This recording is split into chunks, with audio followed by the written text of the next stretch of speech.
Yo, what is up, Nerdy Squad? We back with another video, and if you're new here, hit that like and subscribe button. So your boy finally finished watching Daredevil Born Again Episodes 1 and 2. And I'm going to tell y'all straight up, if y'all ain't got a chance to watch it, go check it out, because I don't want y'all to come in here and get spoiled. Of course, it's going to contain spoilers. So let's go ahead and jump straight into it. Basically, in this first episode, Foggy gets killed within literally like the first 10 or 15 minutes of the episode, right? He's at a bar with a bunch of other cops, with Ken, with Matt, and everybody's having their own little conversation. He goes to the side to answer a phone call. Somebody's in trouble. He steps outside. Within like 5 minutes of him standing out there, he gets popped from a sniper, and he's gone. And, you know, Karen is freaking out. Matt's pissed. So he goes to investigate. He gets to a fight with Bullseye. They get into this big fight, and literally they're just, you know, tearing each other up through this bar, going upstairs to this like apartment complex area. And of course, because of his abilities, he hears, you know, of course, when Foggy ends up just passing, and he's pissed off, and he throws Bullseye off the 5-foot building. And of course, he's not dead. I don't know how he's alive, but he's not dead. His eyes open up, and then, of course, it gets to the rest of the episode where it takes place 1 year later. And, you know, he's living in his apartment, and he's working at this law firm. I don't know the black chick's name or the black chick's name or the black guy's name. But he's working with these two other characters. And basically, you know, he's solving cases and doing his own thing, I guess, basically trying to move on with his life. And so then he ends up going to court because it's time for Bullseye to go to jail or go to court. And this is where Karen shows up, and he hasn't talked to her in like a whole, who knows how long, a minute, ever since Foggy's death. And, you know, they have a conversation after Bullseye is sentenced to life without parole. And, you know, the conversation is obviously uneasy. She ends up moving to San Francisco. And, you know, of course, he goes back to his job. Now, a lot of people have been talking about the whole diversity thing, because obviously you got Matt, who's white, and then you got the two people he's working with at his law firm that are black, you know, black chick, black dude. And, you know, I saw it when it first came on, but I didn't have an issue with it. I was like, all right, you know, it is what it is, whatever. And so anyway, basically throughout this whole first episode, he's, you know, just kind of living his life. He goes on a date with a, I guess a psychiatrist, and end up hitting it off real early. He also ends up going to visit Wilson Fisk, because Wilson, a.k.a. Kingpin, because he's running for mayor. And a lot of people that I've seen who've done videos have talked about how it's possible that he's running for mayor with everything that he did after season 3. And this is why I'm going back and watching the first 3 seasons of Daredevil to catch up on what it is that I missed. So he's running for mayor.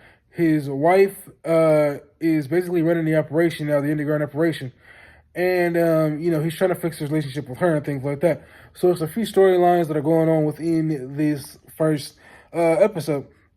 And I really enjoyed it, man. Of course, he ends up giving up being Daredevil because of the death of his friend, which I thought was interesting, because obviously he caught the bad guy who did it.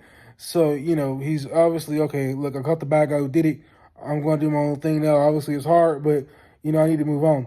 And then there's these clips in the show where somebody has a camera and they're video recording people on the street and ask them how they feel about Wilson Fisk being president. It kind of looks like an old school 90s video. You don't see the actual person with the recorder, but you hear him asking the people on the street questions, and the way the video shows up, it looks like an old school 90s, you know, kind of viewing, like recording. Anyway, so there's that. You got this guy, I believe, the White Tiger. It's either episode 1 or 2, I can't remember, who you see him on the TV in clips, and, you know, there's that.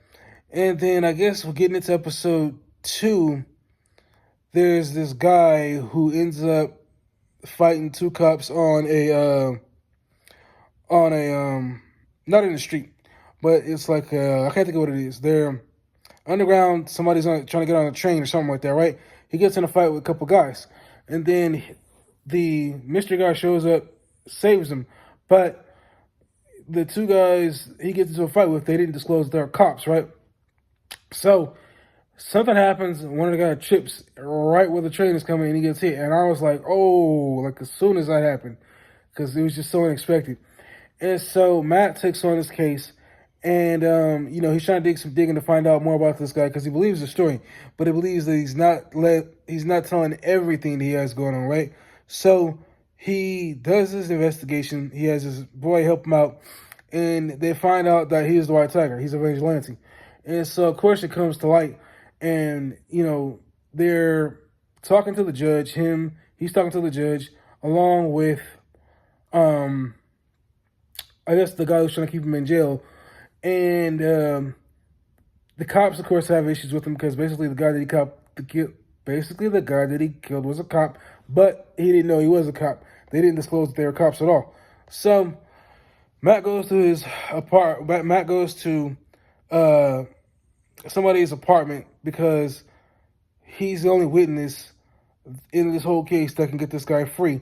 And he was the guy that got attacked by the two cops, and now two cops are going after him. So Matt goes to their apartment. He ends up getting into a fight with the two cops, right after the guy that they came to get. He gets away. Matt gets into a fight, takes them both out, and now it's basically the end of the episode. A lot of the other parts in this episode too was basically Kingpin Wilson Fisk trying to do his job as the mayor. Like he goes to talk to the commissioner, right? And commissioner is basically telling him, I see right through you. I don't believe none of the stuff that you're doing. You're still the Kingpin. You're still a bad guy. I'm finna leave as cop, so you're going to be stuck trying to figure out how you're going to hire a new cop and all this other stuff. So then eventually Kingpin calls into his office. He pretty much blackmails him into forcing him to help and stay on as a cop. He has a kid that I guess his family doesn't know about.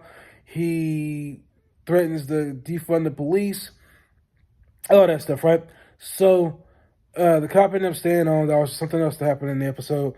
I can't think of the chick's name, but there is a reporter who's like very detailed at her job and asking all these detailed questions, and he kind of like rubs Kingpin the wrong way. That he basically just kicks out of office in so many words. And it looks like she's having a relationship with one of his,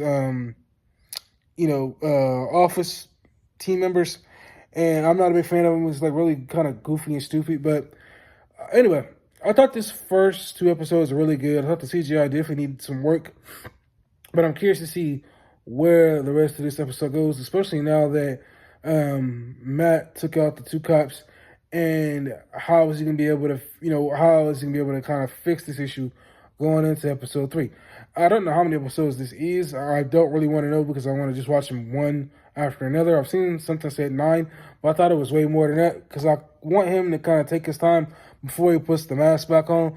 Maybe like 5 episodes in, and then he comes back because it just seemed like it'll be rushed if he had it on for episode 1, took it off for episode 2, and then comes back, you know what I'm saying? So in episode 3, and he has the mask back on. So we'll have to wait and find out. But this is my review of Daredevil 1 and 2. I'm trying to come back with a better one for episode 3. Let me know what you all think about the Daredevil episodes 1 and 2. Catch you on the next video. Like, comment, subscribe. Peace out.